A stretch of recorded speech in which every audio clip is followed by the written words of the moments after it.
How to fix no root on Discord. So the very first thing you need to make sure that your internet connection is stable enough. If your network is not working properly, then it might be one of the reasons that you are facing this issue.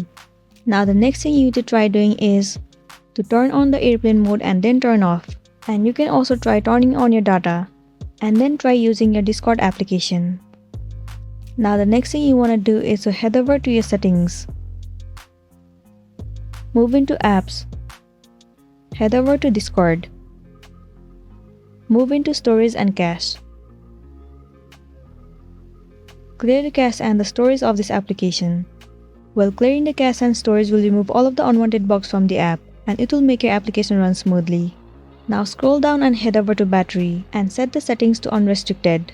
So that's it, and these are some of the methods you can try in order to fix the issue that you have been facing on Discord. But if you are still facing the issue, the last thing you can try doing is uninstall the app and reinstall it again. Reinstalling the application will definitely fix the issue and you'll be good to go. So that's it, and this was a tutorial video on how to fix no root on Discord.